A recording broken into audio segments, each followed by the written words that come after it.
welcome to episode 89 of the Wrestling Rundown, starting off with our Fastlane results. This so many episodes. was... I'm fucking myself. Yeah, we're getting real close. Get ready for it. WWE Fastlane was this past Sunday. The last stop before we head into Wrestlemania. We had some storyline stuff, some major stuff happened, some not so major stuff happened. We'll get into our kickoff match, which championship match with a stipulation. I'm surprised it was on the kickoff show. I actually think that was a pretty decent move because it wasn't like it didn't make the match feel less important in my mind. It just made me want to watch the kickoff show. That's fair. And Yeah, they're probably like, oh, we're putting the Ascension versus the Dudley Boys on the kickoff show and nobody's watching. I wonder why. Yeah. Oh, we should up this to a 2 out of 3 falls match where Kalisto defends the United States Championship against Alberto Del Rio. I think this is probably the best match that these two have had. Yeah, definitely. I think they were really able to play with the story, where Del Rio saying that Kalisto beating him was a fluke, and he was going to prove that here. Kalisto ended up getting the first fall. They fought off to the outside. Del Rio was in the timekeeper's area, and Kalisto tried to go for a springboard in the smallest area he possibly could, and Del Rio whacked him in the arm with a chair. Yeah, which is, I know it happens a lot in 2 out of 3 falls matches, but I like it every time. I don't necessarily like it every time, but I did like it this time. Well, I like it in theory every time. Like, I like the concept of sacrificing a fall and knowing that you can get another one Yeah. easy. Yeah, no, it's a good moment to play in the match, which did allow Del Rio to get the second fall after just demolishing Kalisto for a good 2 or 3 minutes afterwards, and then hitting the best double stomp he's hit. That is how the double stomp needs to be done from now on. Is right on the ropes. Agreed. The top rope one is just bullshit. Stop Yeah. doing that. But yeah, no, that evened it up. I think he should wait. His opponent should wait longer and longer before trying to fix themselves. Like, is he gonna do it? I was gonna make him look like a moron. Well, I no, can it's hang just, here. It's just like, is he gonna do it? No. Okay, he's not gonna do it. He's not. Okay, I can fix. Oh, goddamn! Oh, he got me. So then they fought around for a bit. It was a back and forth match, and Del Rio looking strong had Kalisto in the corner, and we had the fake out Selena del Sol, where we thought Kalisto was going to go all the way through it. I guess in a way Alberto kind of stopped it, in which very Snapmare-esque, he was sent face first into the top turnbuckle. Kalisto rolled him up, got the 3, and has officially confirmed that he can defeat Alberto Del Rio. Del Rio really can't dispute it now. Yeah. I guess he probably could because he's like, oh, I gave you the first fall because I hit you with a chair. Yeah, I think it would be neat if they continued the storyline but evolved it by just having other members of the League of Nations challenge Kalisto. Have him beat every member? Yeah. That'd be Well, he's already got 2 taken care of.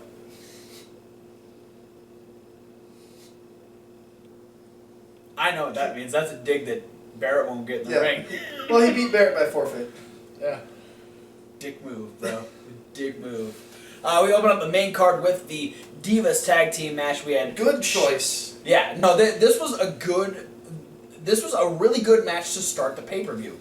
Sasha and Becky, not so sure if they're going to work together. Naomi and Tamina, probably the biggest heels other than Charlotte in the Divas division currently. And they had great chemistry in this match. I appreciated this match from beginning to end. Well, Naomi and Tamina are 2 of the divas, and this could be said for a lot of divas over the past at least 6 or 7 years, that all they're missing is time.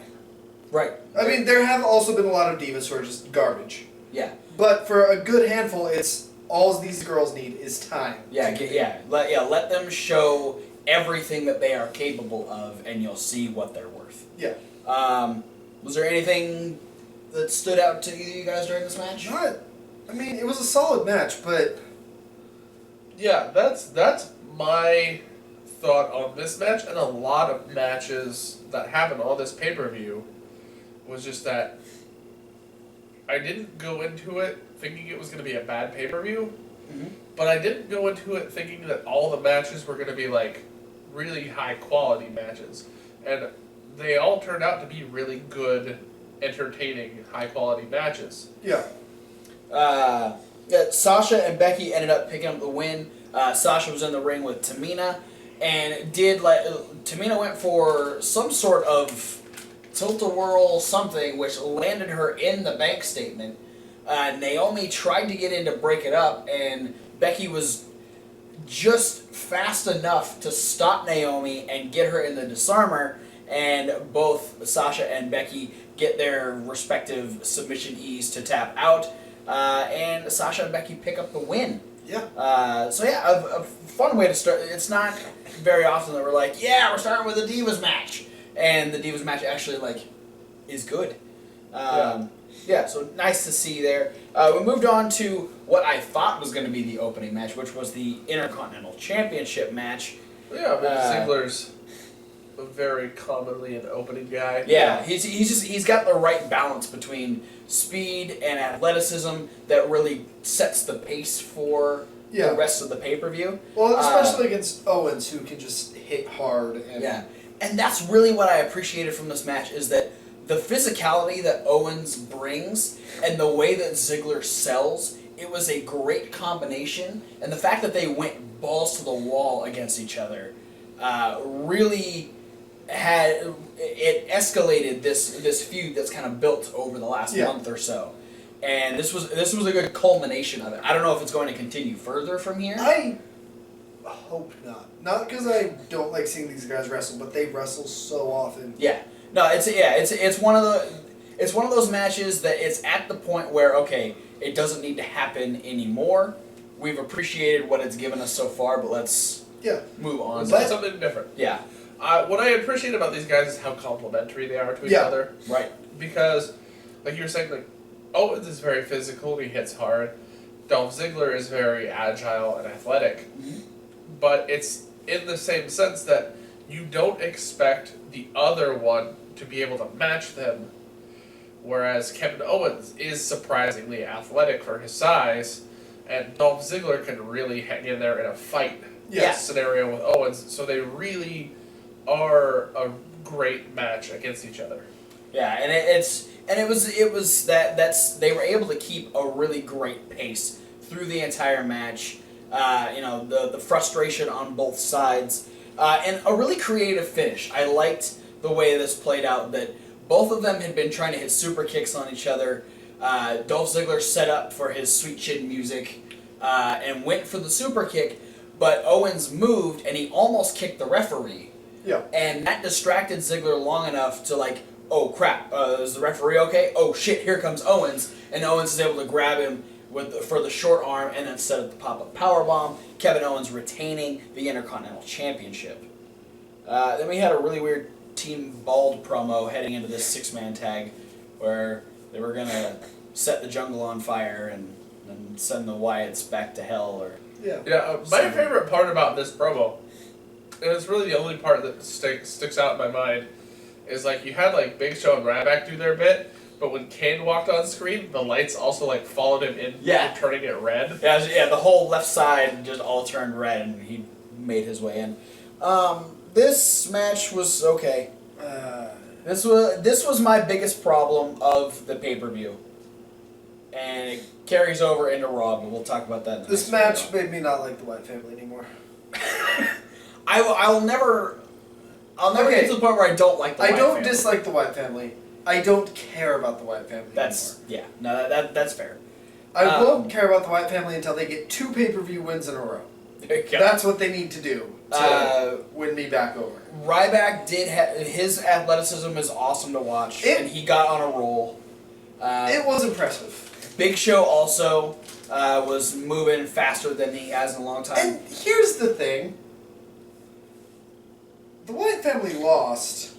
This is right after Big Show went on the Stone Cold podcast and said, basically all I do is put over young guys now.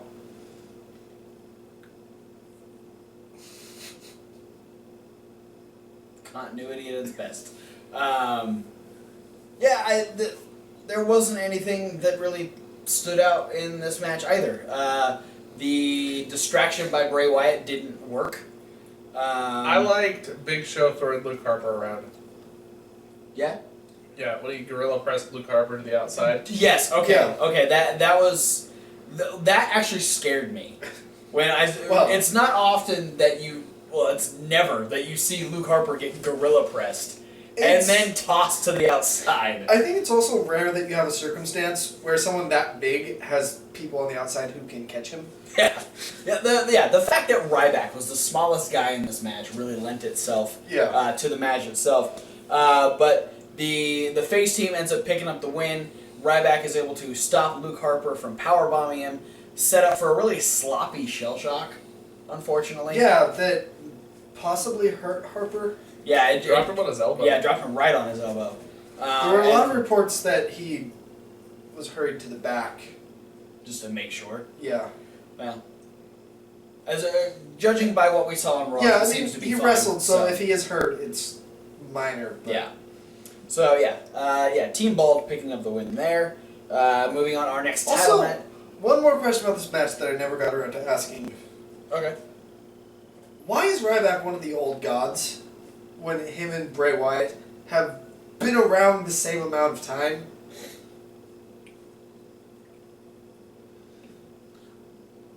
I don't think he considers him an old god. The old god thing is more of a generalization of these larger than life characters that people follow around and follow in this world. Like Ryback is the only other one that's kind of the old. He's the only one that still kind of fits the mold of the. If you're following his analogy, and he's like, the Titans there were the Titans, and the Titans in this scenario being Ryback, Kane, and Big Show. He says, then Zeus came and the new gods took over. Mm-hmm. So that's. He's not talking about, oh, we're newer than these guys. He's just talking about it's time for a new grouping of big badass characters to be the forefront of this roster.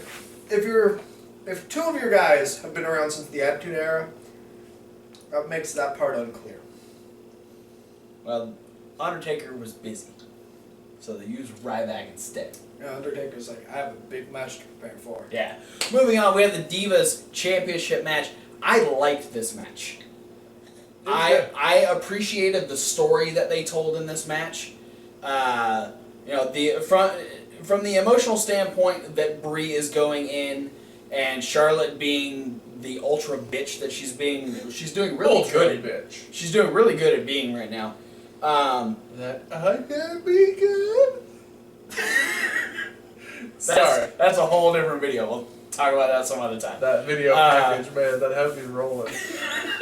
I'm not going to say that this was one of the better matches I've seen either of these girls in, but the story they told was really good. That was the point of this match, was to accentuate the characters and their trials and tribulations, specifically Brie Bella. Yeah, Brie ends up hurting her leg early in the match, and that's obviously the focal point that Charlotte goes after, trying to set up for the figure 8. But it played so well into this finish that was like it was the best thing that I've ever seen Brie Bella do is her quick transition from submission to submission, because she had the yes lock in, and then. Which I appreciated that she countered the figure 4 into the yes lock. Yeah. Yeah. And then Charlotte got out of the yes lock, and then she went right into the single leg crab. But the fact that her leg had been injured earlier in the match, she couldn't keep her stance in the move, which ultimately Charlotte, being the bigger of the two, was able to force her off, and she going face first into the ropes. Charlotte is able to immediately counter, get up and get into the figure 8 and make Brie Bella tap out. All the while, Ric Flair is just yelling in Brie's face, which I can't imagine that helps the situation at all. You're already emotional, and you have old-ass leathery Ric Flair yelling in your face. Yeah. It's like getting yelled at by saltwater taffy. Oh my god. Oh. Nope, don't put that in your mouth. So it's like live action Gumby character. Oh man. No, I like this. We do a video just of like how many analogies for old Ric Flair we can come up with in a separate video. I'm sure we can do that. Yeah, just have Post in the comments if you want us to do that. Just have Ryan Reynolds and TJ Miller do that. Oh no. You know, Ric Flair does look like an avocado fucked an older avocado.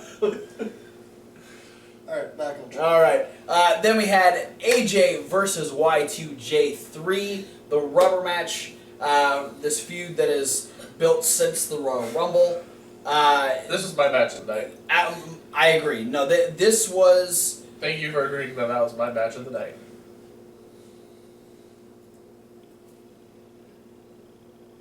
Talk about your match of the night. It was good. Yeah, I can't stress enough how much I felt like I was actually a little bit surprised about how much I didn't enjoy their first match on the Raw after the Rumble. Mm-hmm. Like I thought it was good, but like that's as far as I would take it. It was all right. Because I felt like they had a lot of clumsy spots. And then they had the match on SmackDown where we were. Yeah. I was like, that was a good match. And I was like, but they're gonna do better at the pay-per-view. And they did.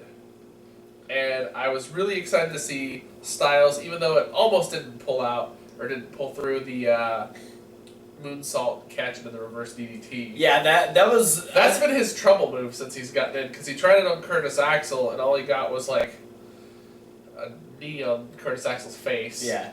No, that's the one move that no matter where he is, he has trouble. It's a very complicated move. It is. And kudos for trying. Yeah, no, the fact that he tries it multiple times, I appreciate. He's the legend that could moonsault.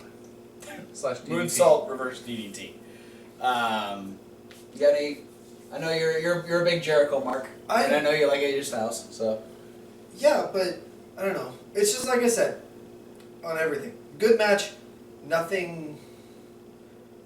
I wouldn't have had this match at Fastlane, honestly.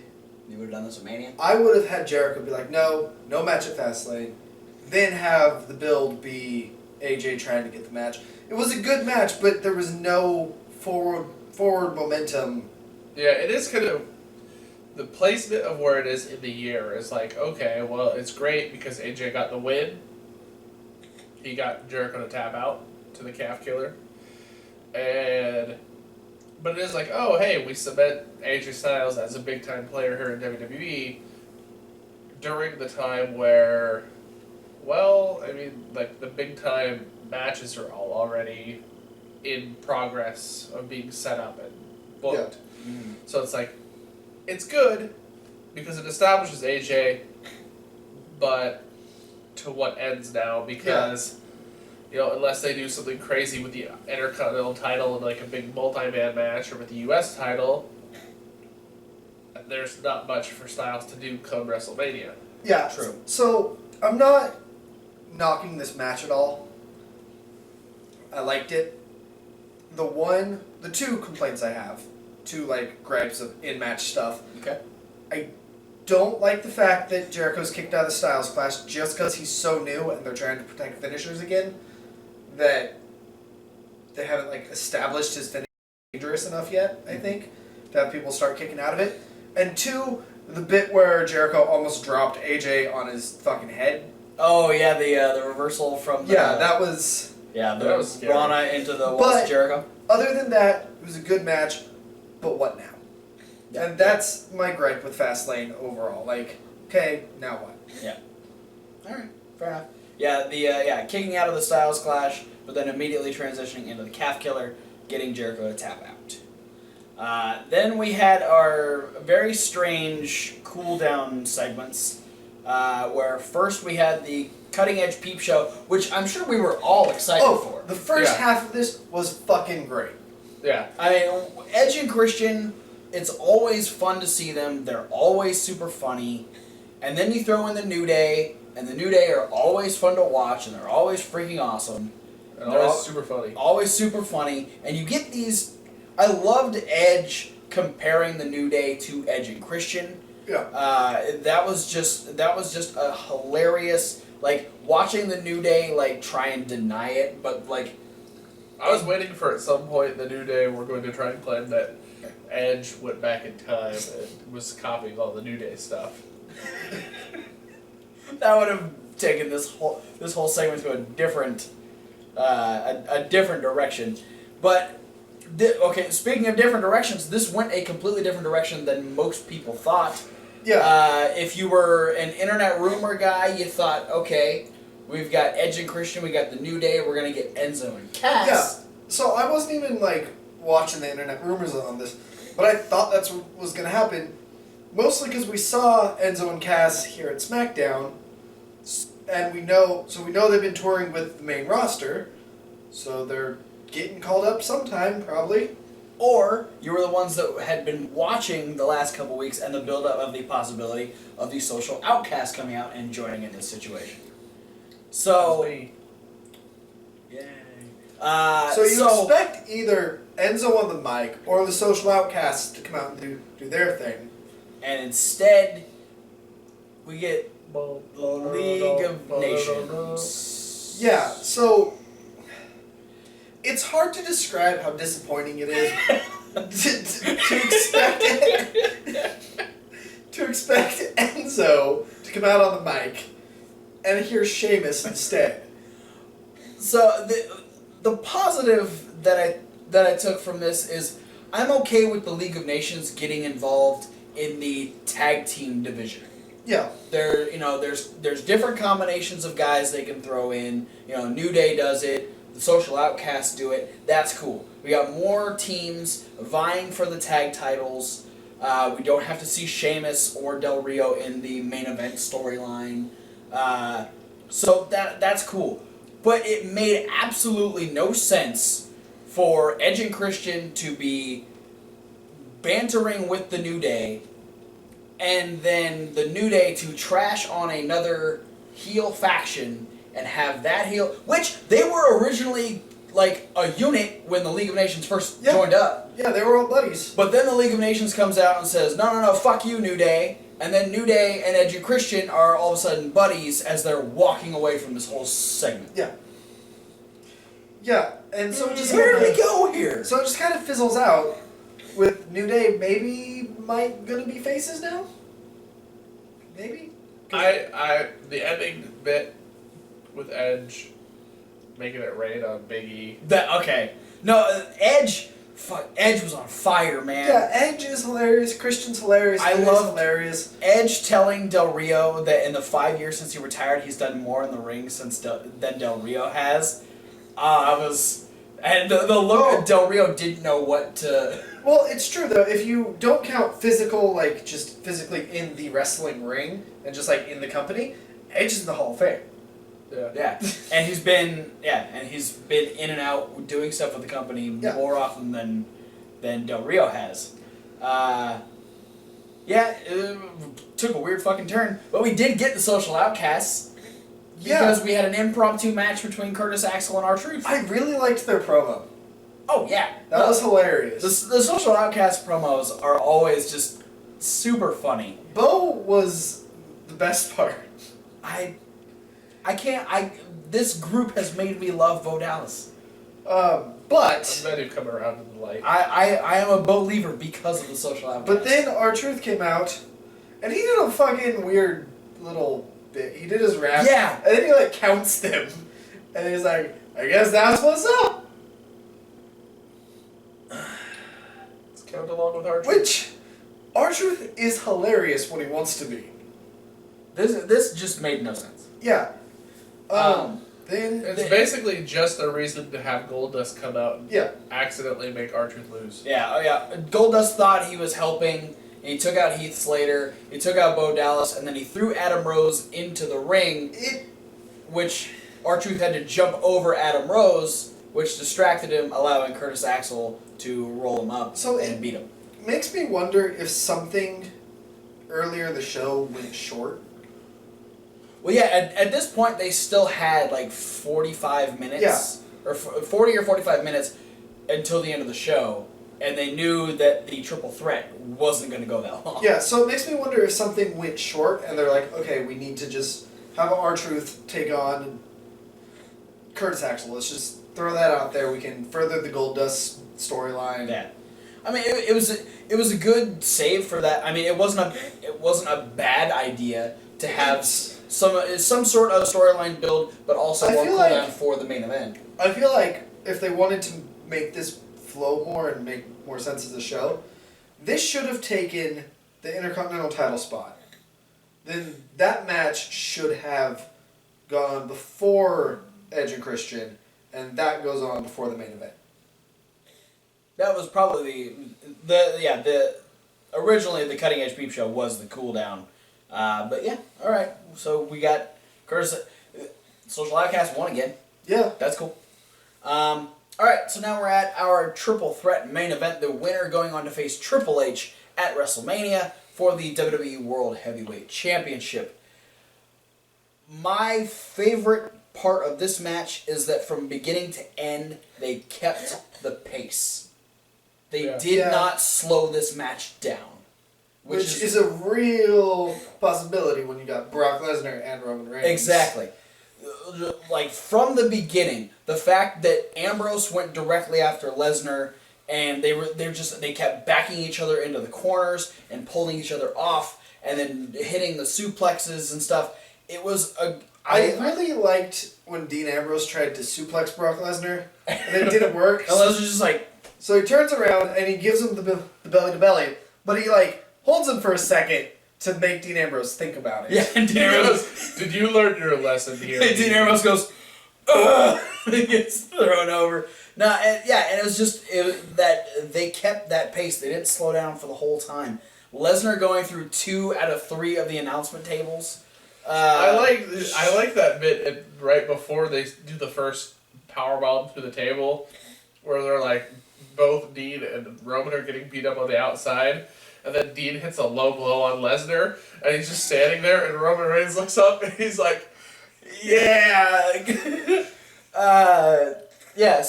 do the powerbomb, and they leave him there, they go and fight for a bit, then Brock gets back in, and they're like, no, fuck this guy, they take him back out, they powerbomb him to the second one. The dynamic of the match, for me, had this weird, handicap match, tag team match dynamic. Yes. I didn't think it was going to be... I thought they built enough tension between Ambrose and Reigns to avoid that. It made enough sense to me, though, because even if there's tension there, both of them want to win, they know they can't... They know that they're going to have a harder time beating Brock Lesnar than either of each other. It'll be easier to eliminate Brock and then fight each other. Yeah. And the way the match was paced out is the first time they get rid of Brock, then they get in the ring and Dean runs over Roman Reigns as if he got a hot tag. Yeah. And then vice versa. The second time they get rid of Brock, Roman comes in and he's a house of fire on Dean Ambrose, hitting all his spots. So it was this weird handicap match, and then get the hot tag against your own partner. And then from the second table spot, they bury Brock Lesnar. Roman Reigns is just going at it and sets Ambrose up for the Samoan drop. Brock Lesnar comes. That was the best part. Was the German suplex Samoan drop. That was cool. Immediately putting Brock back on the attack. He's back in the fray there. And then, like I said, I appreciated the pace and the way that they just kept going. There wasn't any downtime. There were, the combinations kept changing, and it was great. And then Dean Ambrose gets fucking crazy with it, and he's like, I'm gonna go get a fucking chair. Yeah, well, first, because Brock has the Kimura lock on Reigns. Right. And Reigns stands up with it. Yeah, that was good. Yeah, and then Dean came in with the chair to Brock's back, which I liked a lot. I liked it. At the same time, I was like, he's going to whack Roman right in the face. Yeah.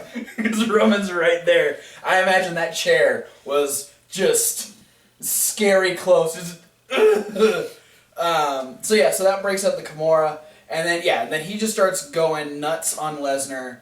Then he goes over and he hits Reigns 3 times. And then Lesnar's coming back, so he hits Lesnar again. And Lesnar rolls out of the ring. And then he turns right into a spear. And Roman Reigns wins. Yeah. So, my issues with this match are that it was that handicap match. But then I don't feel like Dean and Reigns got enough time to really play off each other. And I don't feel like Dean got enough of a chance to prove himself as he's indestructible as they've been building, but nothing really happened to him. Yeah. That wouldn't just happen to a wrestler in a match.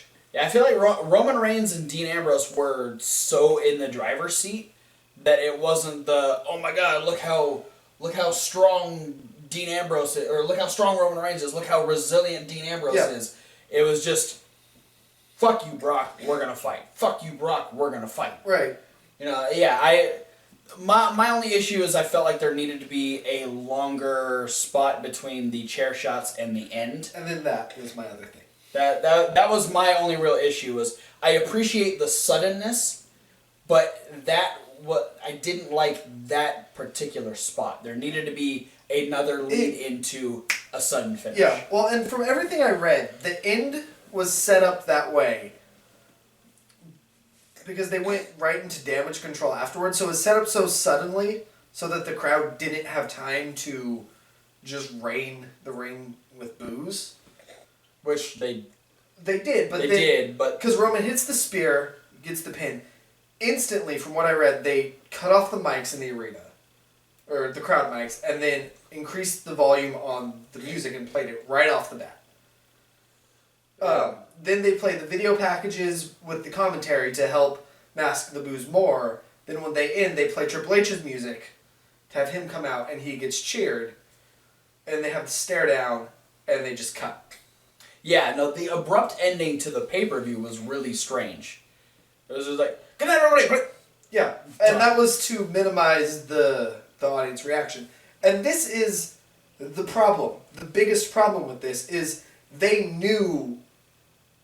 They had this all set up in advance. They knew that the crowd was going to shit on the ending, and their solution isn't, maybe we should try something else. Maybe we should give Dean the chance, because that's what the people seem to want. It was, okay, how do we hide the fact that everyone hates this? Yeah. Yeah. You got any comments on the match yourself? I liked it. I enjoyed it. Bell to bell. Unlike most people, I liked the finish. Mm-hmm. In the state that it lends itself to the idea that Ambrose perhaps has started caring more about his beef with Lesnar than actually being in the title picture.